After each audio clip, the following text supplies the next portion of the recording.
Assembly ইয়ালে এটা raise করব আর ই ইস্যুলে মেগা পিএইচডি এর উপরে একবারে সিবিআই এনকোয়ারি হইছে আর যারা যারা গেছে পয়সা কালেকশন করা হয়েছে এক এক পয়সা হিসাব দিতে লাগবে, এটা কিন্তু কথা দেওয়া যায় এক এক পয়সা হিসাব দিতে লাগবে। আর পানিটা কোনো আমরা অত বড় দাবি না, তো এটা আমার বেসিক দাবি খাইবার পানি পর্যন্ত আমরা পাইতাম না। একটা বেসিক দাবি লেগে 11 বছর থেকে মানুষের কষ্ট করা লাগেনি। আজকে 11 বছর থেকে মানুষ কিলা খাইটা সরকারি একবার তো চিন্তা করবো না যে মানুষের খাইটা গেলা পানি অত বড় ডিমান্ড না, তো খাইবার পানি পর্যন্ত আমরা পাই না। কত বড় এটা ইস্যু, এটা হলো আমার টপ ইস্যু।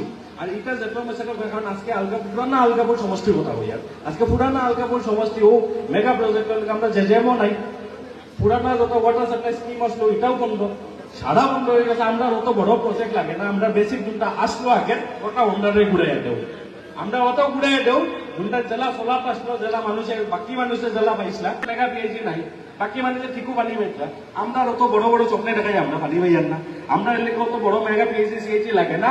আমরা বেসিক যোনটা যেম দেও, আমরা পুরানা ওয়াটার সাপ্লাই স্কিম ঘুরাইয়া আনো, ওয়াটার সাপ্লাই স্কিম যোনটা নষ্ট হয়ে গেছে ওটাই লাগলে ঠিক করো, আর ইমিডিয়েট মানুষে পানি পাইতে লাগেনি না না। এইবার এসেম্বলির আমি এটা উত্থাপন করবো। আর আমার দেখুন, আমার নিজের তো এটা ব্যক্তিগত ইস্যু না, আপনারা যেটাও ইস্যু আছে একটা ইস্যু এই কয়দিন আপনারা খারাপ পাইবা না, আমি ঘর থেকে বেশি ভালো হইতে পারি না।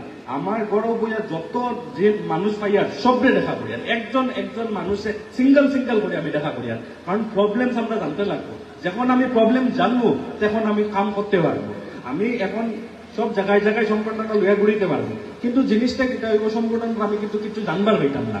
আজকে কারণ বড় দাঁড়ো করিয়া আইছি, কিন্তু সংগঠন এই টাইমও আমি অন্য কোনো সংগঠন লইয়ার না, কারণ সংগঠন লইলে এটা আমি খালি দেখি কিছু বুঝিয়ার না, কিছু শিখিয়ার না। আজকে মানুষের সমস্যা আমি সবচেয়ে বড় জিনিস ওই লোকে মানুষের সমস্যা আমরা জানতে লাগবো। কারণ 1 মাস পরে থেকে আবার জুলাই লাস্টে দিয়ে আবার নেক্সট অ্যাসেম্বলি সেশন শুরু হইব। অ্যাসেম্বলি সেশন শুরু হইবার আগে যাতে আমি মানুষের একটা সমস্যা আমি জানতে পারি। আজকে এর একটা কেস হয়েছে, আমি বহুত জিনিস নতুন করে জানি, এখন এটা জিনিস আমি কোনোদিন পাইছি না। জেলা আজকে একটা মানুষ একটা 2 দিন আগে অ্যারেস্ট করছে, ড্রাগস কেসও অ্যারেস্ট করা হয়েছে।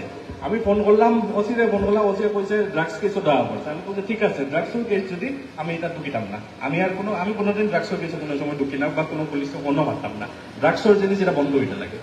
আজকে যেমন অ্যারেস্ট মেমো দেখলাম, পুলিশের লেখা অ্যারেস্ট মেমো হইল গিয়া ফেক ড্রাগস বেসে। ফেক ড্রাগস আমার কিনা জিনিস, ফেক ড্রাগস কিছু আছে, ফেক ড্রাগস বেচার বইয়া অ্যারেস্ট করছে, তার মানে ড্রাগস না। এটা যদি ড্রাগস না তারে কিটা লেগে ঢুকাই রাখা হয়েছে, যদি ড্রাগস না তারে কিটা লেগে ঢুকাই রাখা হয়েছে। আমিও ছেলেরে কইছি এই কেসর লেগে তুমি কেউ ফাইট করবে না, এই কেসর লেগে আমি নিজে পার্সোনালি একবার হাইকোর্টও গিয়া ফাইট করবো।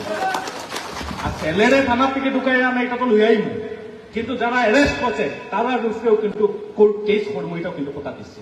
যারা করছে তারা উপরে কোর্ট কেস করবে, কোর্ট কেস হইতে লাগবো। কারণ মানুষের উপরে এটা ফেক কেস দেওয়া ইমিডিয়েট বন্ধ হইতে লাগবো। আগে কিটা আসলো না, এখন আমি আছি, কোনো মানুষের উপরে ফেক কেস দিতে চান না, কথা দিয়া যায় কোনো মানুষের উপরে খালি ফেক কেস দিতে চান না। বাকি